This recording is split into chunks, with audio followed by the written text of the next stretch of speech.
Why are we in this new generation of photography so into soft, blurry, dreamlike photos? In a world that feels increasingly chaotic, the soft aesthetic is everywhere. So let's get into it. Hi, I'm Mackenzie Ryan. I'm a photographer based in Nashville, Tennessee, and these are my thoughts about the subject. So I guess first we would just want to define what this softer aesthetic even looks like, especially in photography. Personally, I'm a big fan of this trend. I do a lot of this in my own work, and when I see other photographers doing stuff like this, I absolutely love it. It's not popular among everybody, but it is increasingly popular in the new generation of photographers and new generation of clients. Softer aesthetic meaning blurrier photos, a lot of motion blur, a lot of dreamier, kind of hazy photos almost. A lot of film photos. Film is making a huge comeback, and it has been for a little bit, and people are just loving the authenticity of it. I think that it's funny because when I went to college, which was not even that long ago, I feel like it was 5 years ago that I graduated. I just went back for the first time last year, and everyone is really into film. There's film photos all over the walls and everybody has a film camera. I just thought it was so funny because I'm I know that I'm into that right now, but I'm also a photographer. I just didn't realize that it was so mainstream in the world in general and not just in the photography world that I'm in. So yeah, a lot of this softer aesthetic can be traced back to that revival of film, and I feel like a sense of nostalgia that we want to come back to in this time before technology. A lot of us grew up in 80s, 90s, early 2000s. Obviously in that time, the technology that we had then was not what we have now, and so the world felt different.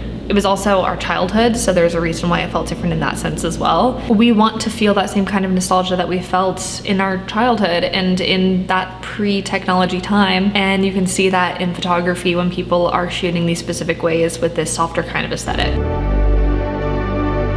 You can also see it a lot in the way that people are even creating media on TikTok with short form media. Even on Instagram, people are being a lot more real and a lot more authentic. It's definitely a big switch from what we were doing in the 2010s, which was all very posed and very edited. Even the photo dump that we see on Instagram is a new way of sharing your life, and it's not so posed, but the photo dump just feels more real. And when people are posting these photos either on TikTok or on Instagram, you can see that they're posting so much more of their life and not just those highlights that they used to maybe only post in the 2010s. A New York Times article, "The Photo Dump is the New Norm on Instagram," says, "Today's Instagrammer no longer chooses one representative photo at a time, creating a grid of images just so. Instead, users, especially those belonging to Gen Z, are putting up faux messy but actually carefully selected photos showcasing the detritus of their lives." We're all just trying to go back to that time in our lives where things felt real and when things felt messy and softer and more intimate and connected with one another.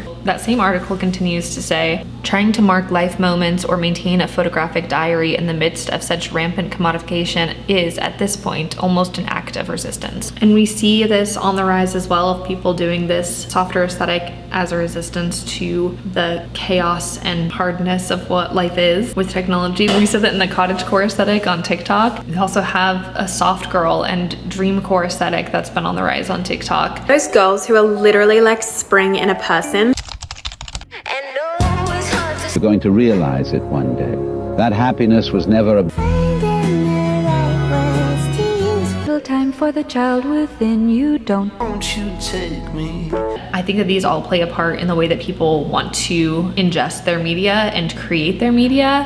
When you're photographing something that's really important in your life, such as a wedding or engagement photos or the release of a new album, these people want to portray that as being those same kind of softer, realer, intimate kind of feelings. And so the softer aesthetic is on the rise.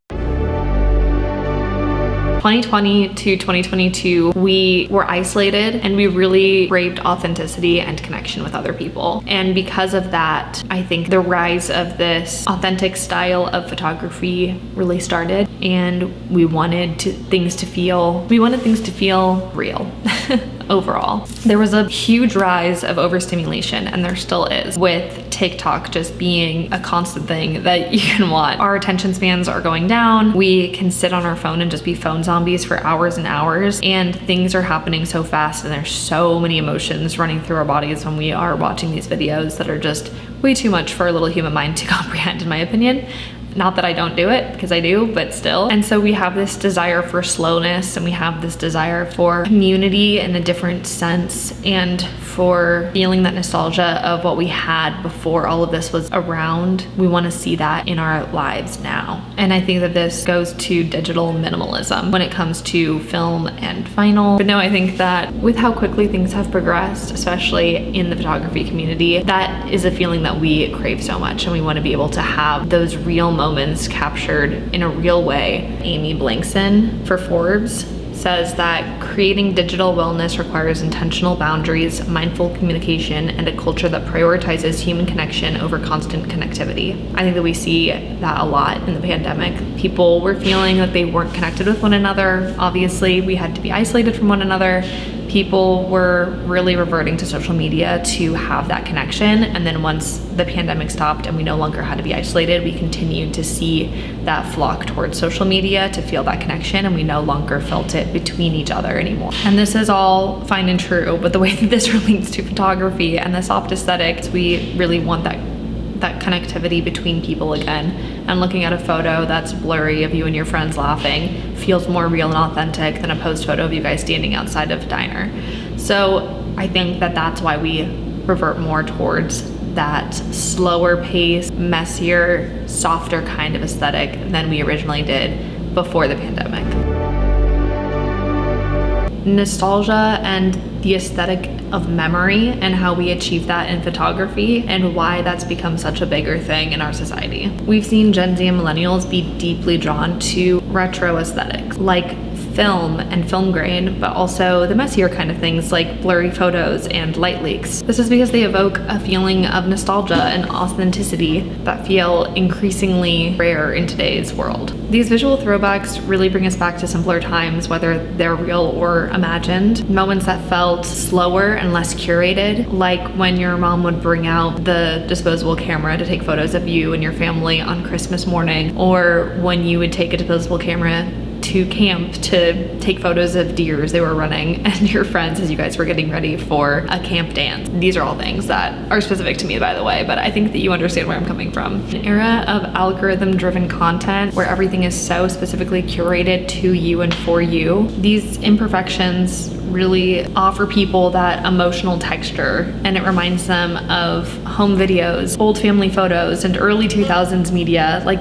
posting on Facebook from an angle that's like all the way up here and you're just smiling in your bathroom getting ready for school. It's things that felt more real and less tailored. Or many using these aesthetics like aren't about the style as much as it's a form of storytelling that just feels more intimate and personal. So in photography, that desire for blurry photos and film photography in the Gen Z and millennial generation, even Gen Alpha, it reflects a craving for that imperfection and that emotional depth. We're no longer seeing the crisp, posed, high quality photos that we used to, and instead we're seeing a lot more soft, blurry, in the moment kind of documentary style photos. And people are loving film photography nowadays. It's just crazy. Blurriness was considered a flaw. Like if you were taking photos and your photo was blurry, then it wasn't a good photo. But now there's a way to specifically take blurry photos that really tell a story and showcase what's happening in that moment. Like a couple that's maybe running around playing tag and the photographer captures this beautiful blurry photo of them in the moment. You can really feel the feelings that that couple is feeling. And when you look back in that gallery, you're really understanding who they were in that moment, and you're not so much just looking at photos, you're looking at a whole story. So the soft aesthetic in photography has really become a visual language for young photographers to tell a story. It really conveys tenderness and vulnerability of the subject and of the photographer. It's kind of like a romanticism, and it creates a space of storytelling that you might not have had in previous photo shoots. It feels nostalgic, it feels deeply personal, and it feels messy, and it feels chaotic, but all in a good way. It really creates the memory, it really creates like that look of what a memory looks like. And I think that's another reason why people are so drawn to it, because when you're growing up and you're in this generation, especially Gen Z, you're looking at all these photos maybe from your parents' wedding, and it's all on film and it's all messy and it's all in the moment. It feels like you're a part of that memory when you're looking at all these film photos of past things from your parents and older generations, and you can feel the emotions that those images are giving instead of just looking at a photo and seeing something posed. And I think that people are just striving to go back to that nostalgic time, and they want their photos to look like those old photos, and they want them to feel like those old photos, and they want them to feel real and authentic, and they want to really connect with one another and feel that connection in those photos. It's not just about creating pretty pictures, it's also about evoking a mood and telling a story. In a Routledge article called Nostalgia, a Psychological Resource, they say nostalgia is not simply a longing for the past. It serves a vital psychological function by increasing self-esteem, strengthening social bonds, and imbuing life with meaning. Far from being a dysfunctional yearning, nostalgia is a repository of positive effect that people draw on in times of stress or transition. When individuals reflect on cherished memories, they often feel more connected, supported, and motivated in the present.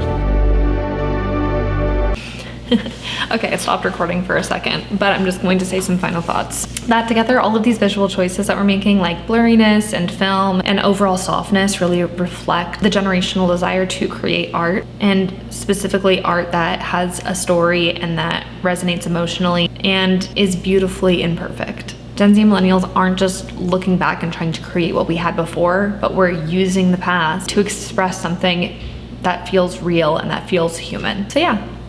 That's my thoughts on that. If you guys have any thoughts that I haven't mentioned, then please leave them in the comments. I'd love to hear your take on it. And in the meantime, I'll see you guys next week. Thanks for watching. Keep creating. Bye.